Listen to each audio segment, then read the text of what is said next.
Hey guys, Brian here in the shop. So last night I stayed up a little late and I worked on this little Cooper shave here. I bought this one and I bought this one right here. My goodness, knocking over the camera. There we go. So this one right here came with an iron and a wedge. So these slide in here, tap, tap, tap, good to go. I still need to clean this one up, but this one just came with the plain body and the iron. And so last night I made this wedge. I was gonna film it, but I kind of got in a groove and I just started going, and I was making such good progress I didn't want to stop. So this was kind of my trial run.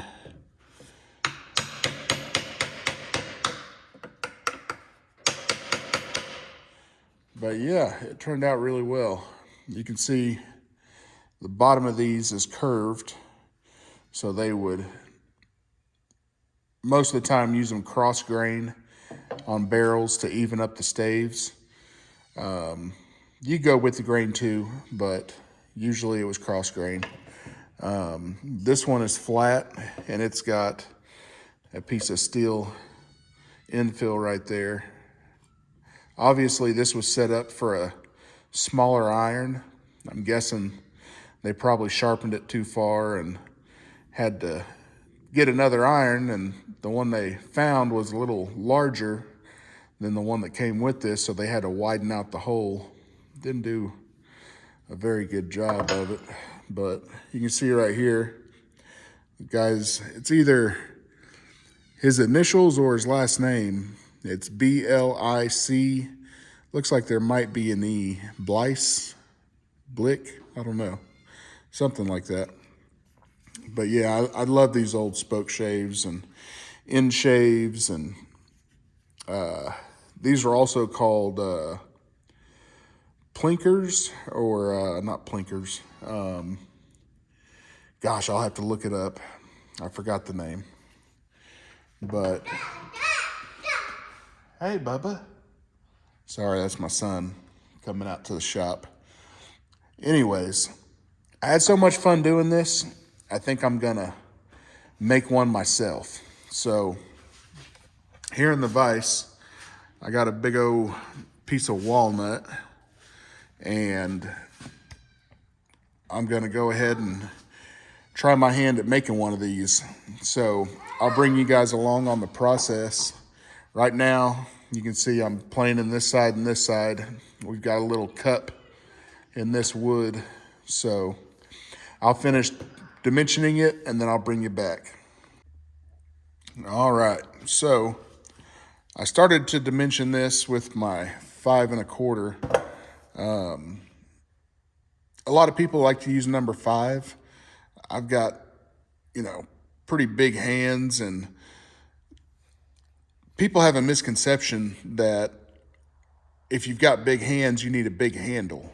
Well, inside of a hand plane, you actually want a smaller handle because that gives you more room around the plane body itself. So the 5 1/4, it's a smaller handle, and I just have a lot more room to where I can adjust the plane as I'm working. Whereas with a number 5, there's less room in between here, and I can't really adjust while I'm working. I'll have to stop and I'll have to use 2 hands to adjust it.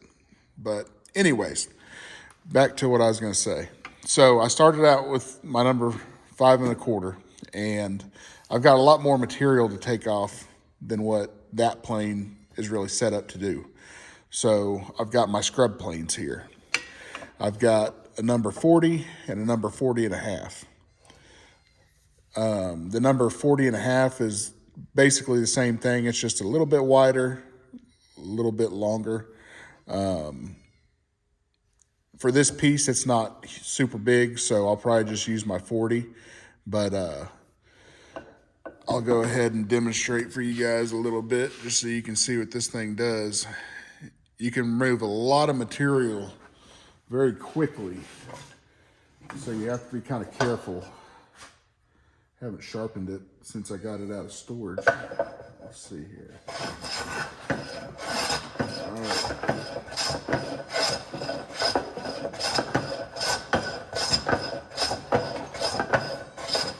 You see, I'm working on the edges of the board to bring this center up, and then once I get it close to level, I'll come back with my 5 1/4 and clean up all these tool marks.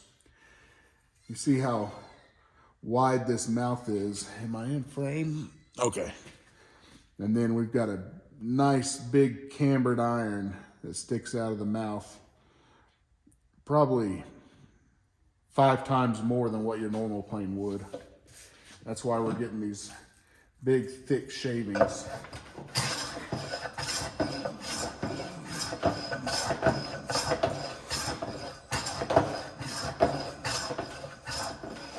We can even go across the grain.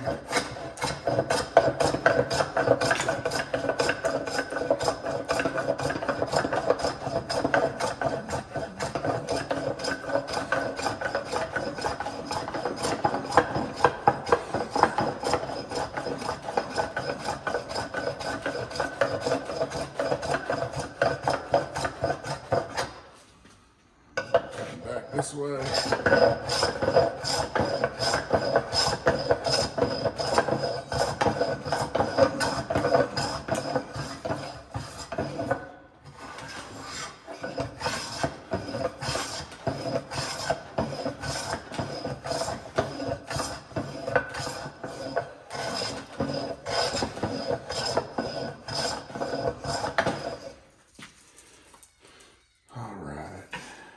Now it's still rough, but you can sight down our plane.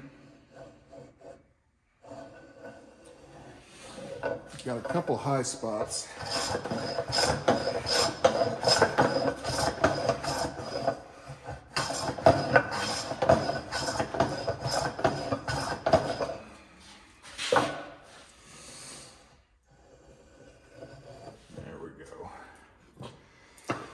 Now, we'll smooth it out.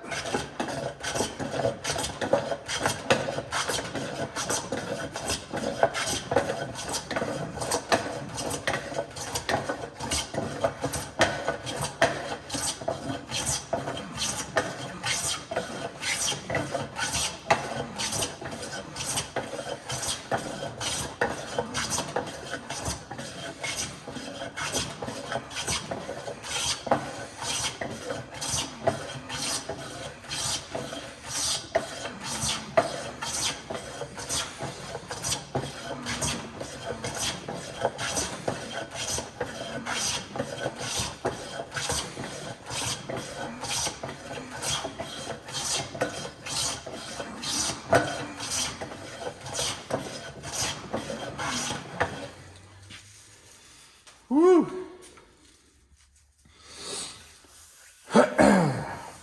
Get you out of breath. Woo! We are close. Actually, we're good enough to go ahead and get our dimensions off this, trace it out, and get our thickness correct, and then I'll come back and smooth it out and finish it.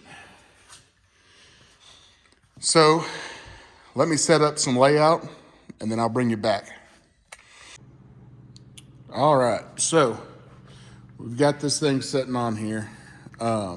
It's flat on top, so, you know, there's no rock or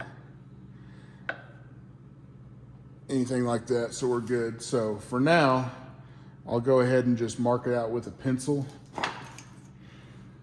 and we'll just trace all the way around it.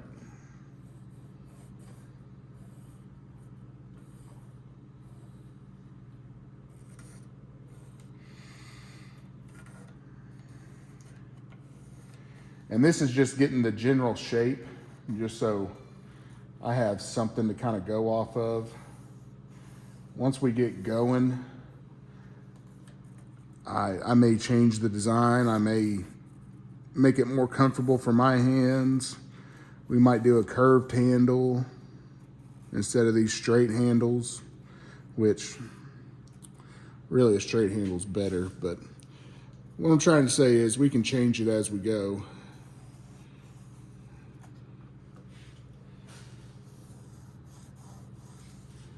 All right, so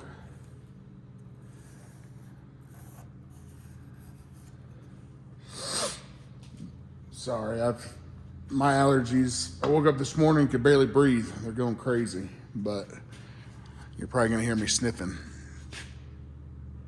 You guys can barely see that. Let's see here. There we go. Okay. So you see I've got it traced out.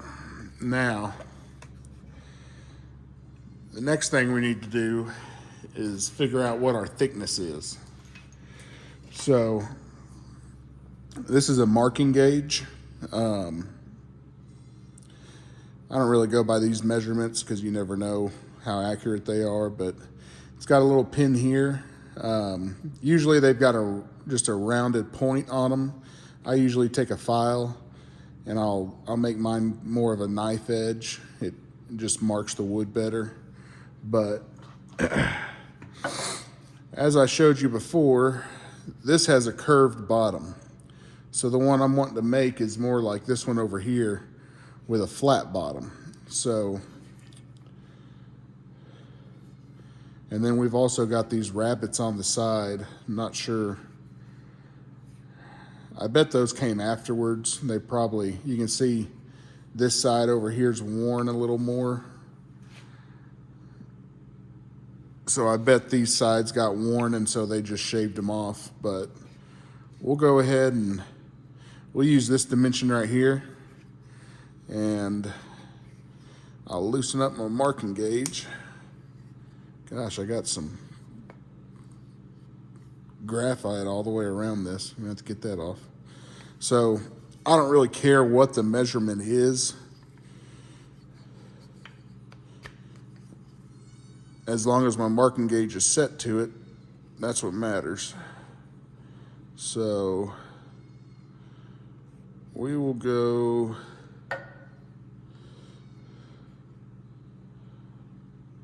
about that thick. So that thick. So we'll take our big old piece of wood here.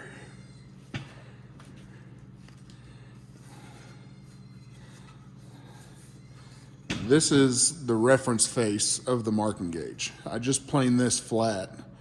So I want to use the face of this on this reference the whole time. So I'm gonna come right along here.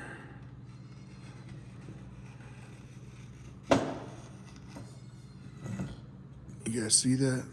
Oh yeah. So if this still had the rounded tip on it, I'd probably have to go over this 2 or 3 times. But since I've filed in a knife edge, it's one time, you get a nice deep mark and you're good to go. Make it just a hair deeper.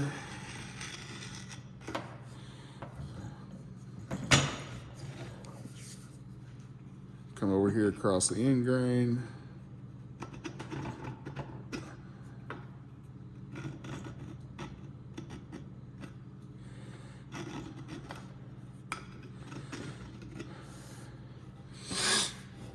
Oh goodness. And then we'll come down this side.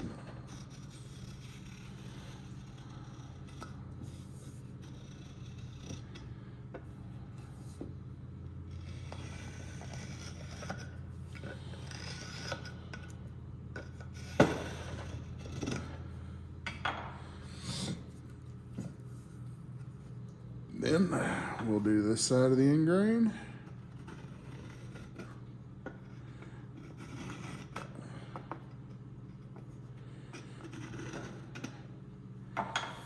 now we are all set to cut. So what I'll do is I may try to use the bandsaw. I may cut it by hand. I don't know. We'll see here in a second. But I want to run that blade just on this side of this line. That way, once I get it cut, I can come back with my hand plane and come right down to my marking gauge. So I'm gonna go ahead and see what I need to do to cut this, and I'll bring you back. All right, so here was the setup. I took this over to the bench and I planed this edge first, and then I planed the face to make sure it was square.